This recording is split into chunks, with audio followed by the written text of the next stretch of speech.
C'est la première de 2025, mais c'est la deuxième réunion globalement après l'hivernage 2024.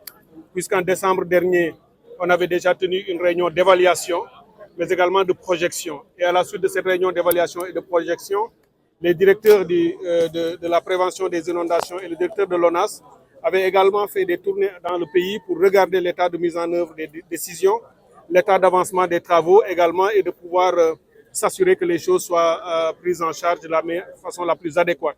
Et aujourd'hui, avec cette réalisation des acteurs, il s'agit pour nous de l'entrée en matière.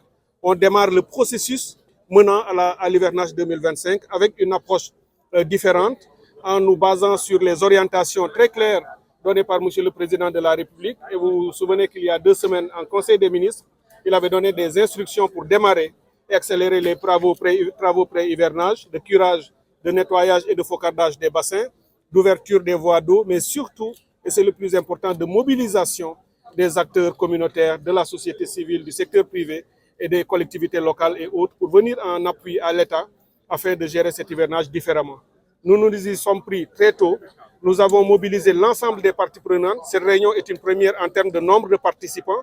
Rien que déjà les gouverneurs sont venus des 14 régions, comme ça se fait habituellement. Toutes les structures opérationnelles de l'État sont présentes et nous avons également une participation inédite des députés qui sont venus. Au moins une trentaine de députés ont pris part à cette réunion du comité national, mais également les maires qui sont venus de toutes les grandes villes du Sénégal qui connaissent des phénomènes liés aux inondations. Autre particularité, c'est la grande participation des acteurs communautaires, les associations de la communication des médias qui nous aident dans les inondations. En somme, cette réunion est l'entrée en matière qui permet de mobiliser, d'organiser et de tracer le chemin pour avoir une meilleure gestion de l'hivernage à venir. Donc c'est important, mais la méthodologie et la démarche, c'était également important de prendre en compte. La cartographie des zones inondables du pays, de l'ensemble des régions. Nous avons une parfaite maîtrise de la connaissance du risque d'inondation dans tout le pays. Nous savons également partout ce qu'il faudra faire en matière d'ouvrage, ce qu'il faudra faire en matière d'action et de coordination. Les structures des différents ministères qui sont impliqués dans les inondations et notamment toutes les structures opérationnelles membres du comité de gestion sont déjà à pied d'œuvre. Nous savons partout où il faut prépositionner les stations de pompage et les descentes électriques. Tout ça est fait. Partout où il faut réhabiliter ou, disons, fortifier des ouvrages, des digues et autres, c'est en cours. Partout également où il faut mener rapidement d'autres travaux. Et on s'est donné un délai ultime au 15 juillet, délai de rigueur. Tous les travaux destinés à l'hivernage 2025 devraient être terminés. Mais comme je l'ai dit l'année dernière et que je répète, nous faisons face depuis quelques années au phénomène du changement climatique. Nous sommes en train de prendre toutes les mesures nécessaires en anticipation, en organisation, en gestion et en coordination pour être prêts et faire face.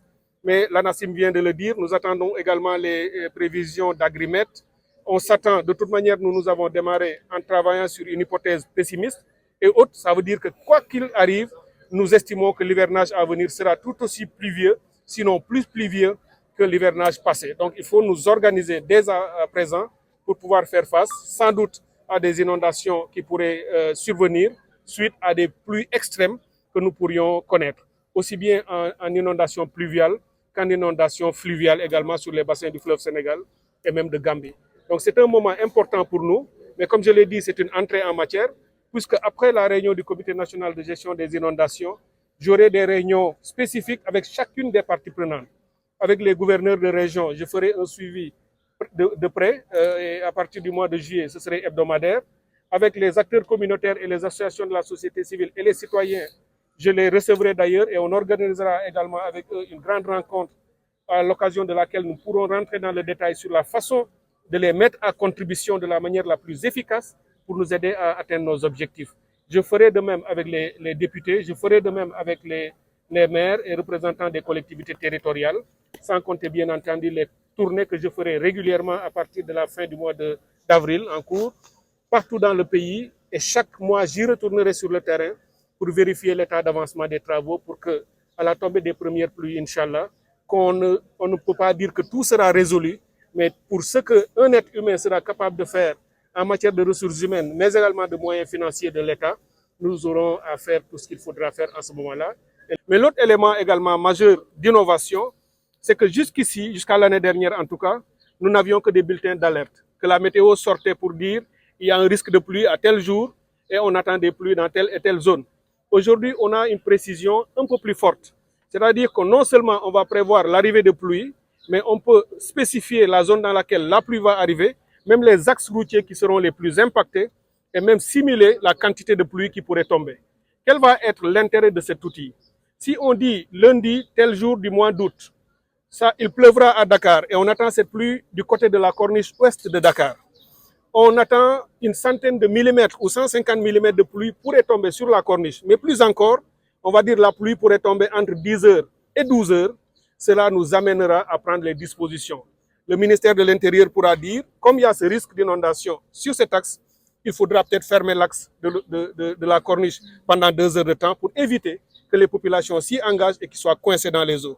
Vous vous souvenez qu'il y a quelques années, un compatriote a perdu la vie ici dans un des passages sur la corniche. Il était piégé dans les eaux parce qu'il n'avait pas cette information.